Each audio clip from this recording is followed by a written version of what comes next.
and I'm back, and today I'm going to be reviewing the finale of Dragons of the Nine Realms Season 4. I already made a video about the first episode and then a video about the second, third, and fourth. If you want to see those, I'll put a link in the description. For some reason, this season only has 6 episodes. Like, the second and third season both had 7 episodes, this one has 6, but whatever. So episode 5. If I had to give it a score out of 10, I think I would give it a 4 out of 10. Like, it wasn't the worst thing I've ever seen, but it's also not very good. So Shadow, they just find him. Like, in the Ice Realm. Tom and Thunder are just flying around, and they just find this dragon, like, in one of Leonard's traps, and free it, and it's like, yay, it's Thunder's brother. How? Okay, so let's unpack this. So if Thunder knew that his family is what was in the Ice Realm, why not search for them in the Ice Realm? But maybe, like, I'll give him the benefit of the doubt, maybe Thunder didn't know his family was there, and maybe his family, like, moved here at some point. So they named this Nightlight Shadow, and it is, its motto is not very good. Like, you have some moments, like, for example, that scene in the trailer, it does look very cute there, like, the pose is nice, and overall the model looks fine, but then you have some other angles, which it just does not look good in. He's also very annoying, and there's this hilarious scene where June and Alex are bringing, like, a bunch of bags of those, like, cheesy loops or whatever, and then, Shadow jumps on some of these packets, and suddenly everything that was inside just disappears. Where did the food go? Then we also have this beautiful line from Tom where he's just like, hold on, we're just gonna jump in some hole. Like, oh, we shouldn't do that, that's too risky. But then literally in the next episode, they go in a cave without their dragons just because. In a random, unknown cave, but Tom, like, since when is Tom the reasonable one?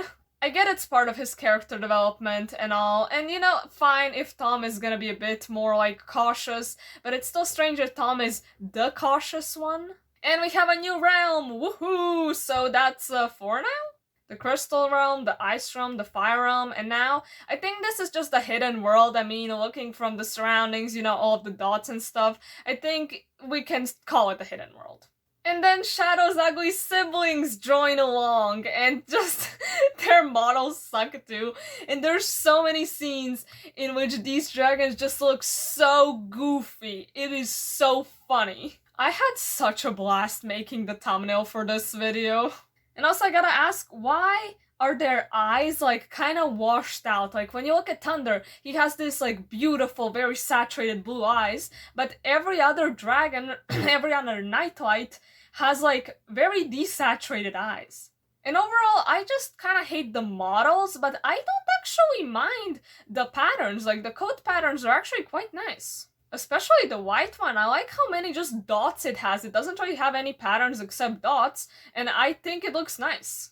Okay, they actually have names. So the white one is called Splattertail, which honestly, for some reason, it doesn't even sound that bad. Like, I found these names on, like, the How to Train Your Dragon wiki, and the other dragon that's not Shadow is Goggles.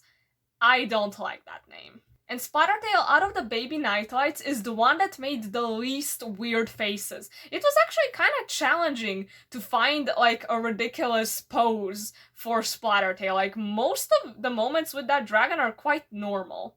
Unlike Goggles, Goggles is probably the craziest one.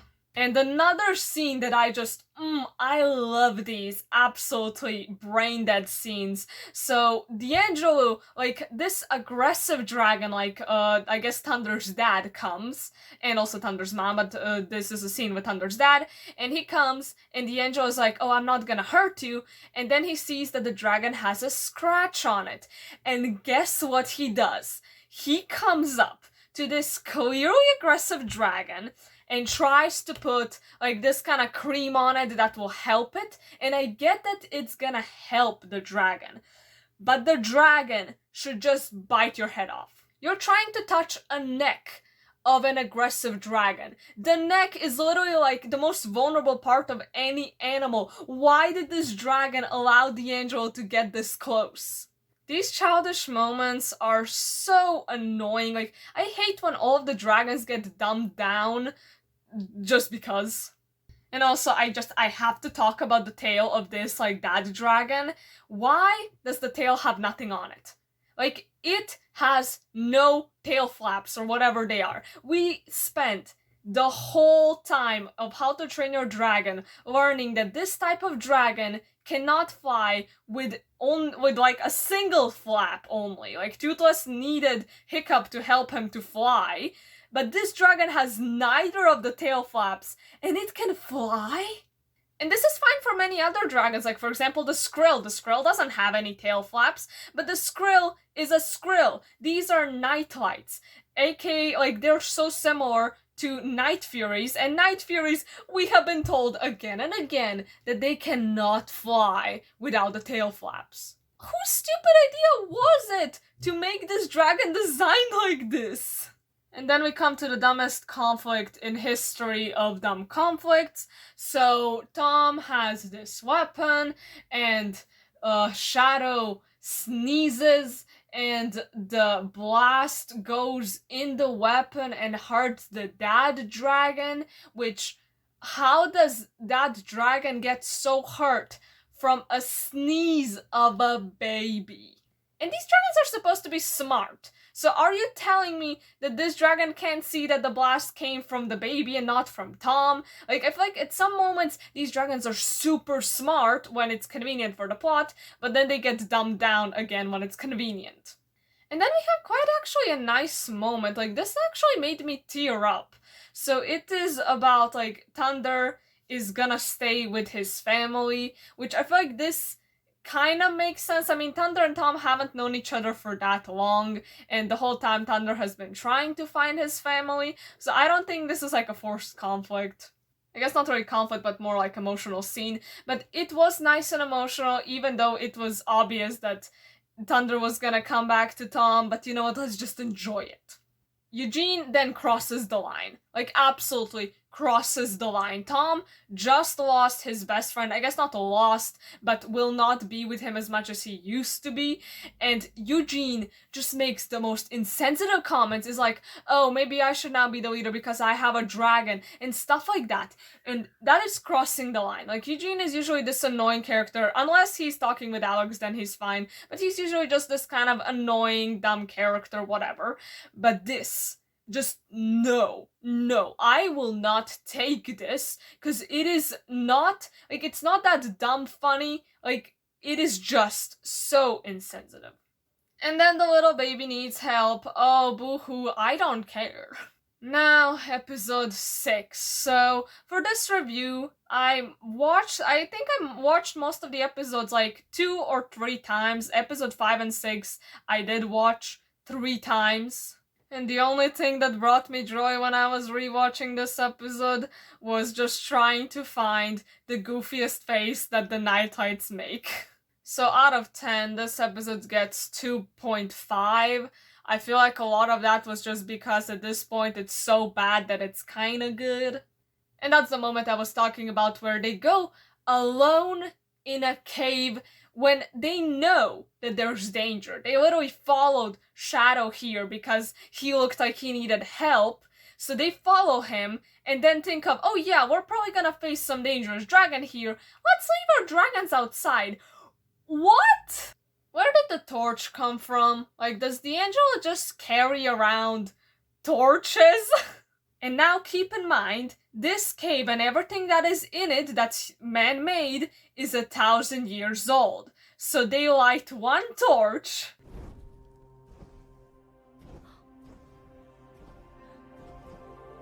And they all light up. This automatic lights? What? I get it's a cool reveal, but this is so dumb.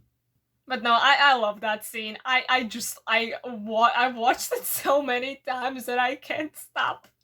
We do get this very nice revelation though that Hiccup actually went to live with Toothless later, which is great.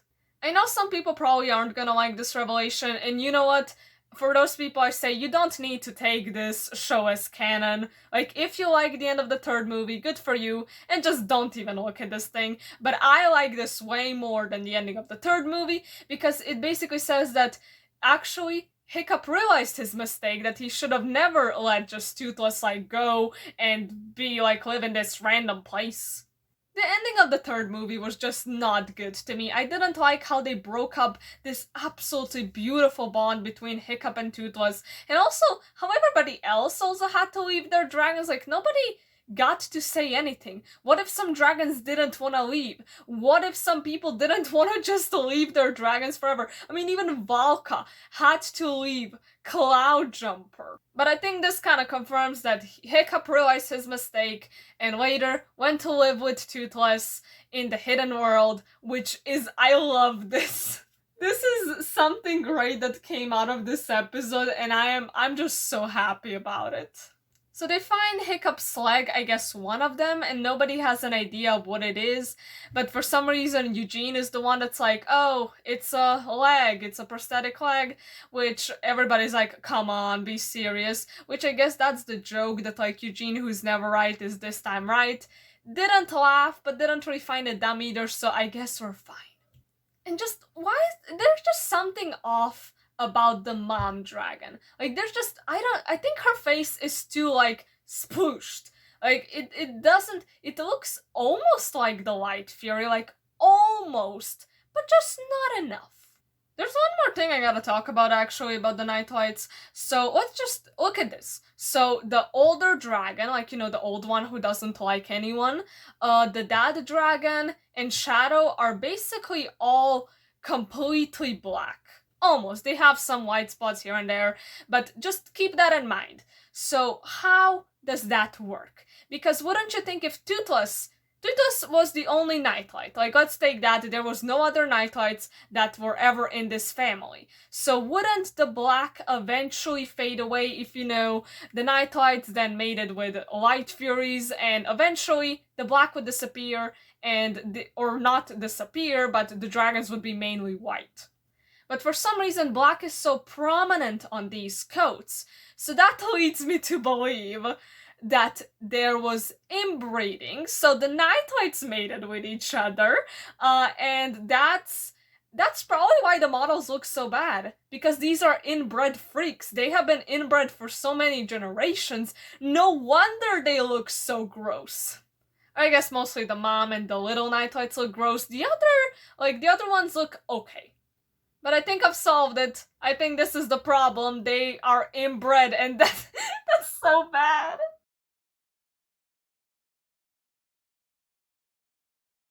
Ooh, but we have a fun thing.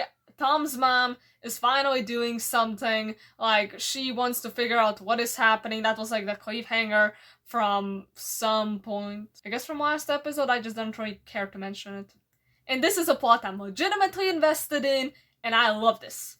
And then we have, again, evil dragons. Why is it in this show that there can only be good and evil? In How to Train Your Dragon, you had complex stuff. You had this knowing that, like, no dragon is really evil. A dragon can be aggressive and dangerous, but they're not evil. They're not hurting you because they have evil intent. They're probably scared or threatened. But in this show, it's just now, you know, when a new dragon comes, most likely they're gonna be a bad dragon that does bad things for the sake of doing bad things. It is annoying. And also, this dragon comes in and, like, paralyzes all of their dragons. So, great that you left your dragons outside. I think it paralyzes them. I don't really know what it does. But the whole time, it just spends, like, screaming at them. It never hurts them, which is like, what? Let's be honest, it just doesn't hurt them because the plot demands it not to. And they try to get this dragon to step on this trap, and this dragon figures out that it shouldn't that it shouldn't touch the rope. How does the dragon figure it out? Like, oh, look at this, now the dragon is super smart. But how can the dragon know that if it touches a rope, that something bad will happen? And also, this dragon spends way too much time not shooting Tom because it should. Because that makes sense, right? Tom is literally right in front of it, and it's trying to attack it, but because now it's convenient, it is not gonna shoot at Tom until a little bit later. But seriously, nobody can convince me that a dragon can realize that this is a trap. It's a dragon, they are smart, but they don't understand how this thing works. But Thunder does break the rope, and they covered this tooth in some substance that like paralyzes you. So half of this dragon's wing is paralyzed. That's interesting. Oh wait, no, it's not actually paralyzed, because this other dragon comes, pulls out the tooth, and then suddenly the wing is not paralyzed anymore. I don't think that's how it works. I think it would stay paralyzed for a little bit longer, right? Like this poisonous substance, whatever it is, right now it should still paralyze the wing for a little bit because it's in the blood system. How does it stop suddenly just because you remove the source? And also this old dragon was watching this whole thing unfold and was watching like Thunder was in danger, and I get that this dragon probably wanted to see if Tom was actually good or not, but is it worth putting a family member in danger? I don't know, this dragon is so smart and so dumb in the same time.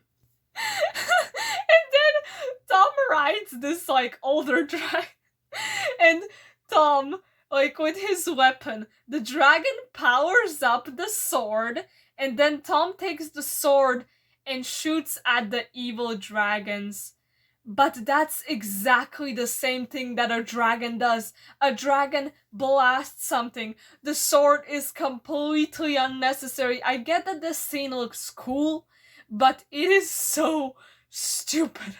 And so Tom at some point like picked up the leg and put it in the dragon's mouth to like not get eaten, even though the dragon was basically like biting Tom. But like imagine if this is Tom and this is the dragon, and the dragon was just like, it didn't actually bite him, it was just biting like next to him. It's such a dumb scene. But does the dragon like eat the leg? Because it never spits it out. Like, please spit it out. And we do have a legitimately heartwarming scene where Thunder decides to still stay with Tom. It's cute, it was predictable, but you know what, it's cute. And then we have this scene. This is the cliffhanger of this season. And oh my god, so Tom's mom is actually gonna find out about dragons. It only took 4 seasons. I have to say, it felt a little bit dragged out, but this is the thing that I wanted to see. And this is what legitimately makes me excited for the next season. I feel like things are gonna start happening now. Maybe she can even get her own dragon. I guess this is the thing that I'm invested in, and I'm also invested in some character interactions. Like, I love Alex so much, and overall, I like the group, I like their dynamic, minus Eugene, except if he's talking with Alex, then he's fine. I like mostly feathers out of the dragons, and Thunder. You know what? I have learned to appreciate Thunder's design since I've seen his ugly-ass family. But when I first watched this episode, in the end, I was just asking myself, why am I even watching this? But then they brought this cliffhanger, and I remembered, yes, I'm watching this for the substance that this show does have. It just stretches it out, dumbs it down for 5-year-olds to understand. Anyways, that will be pretty much it. I hope you enjoyed this video. I am so tired and can't speak anymore, and bye.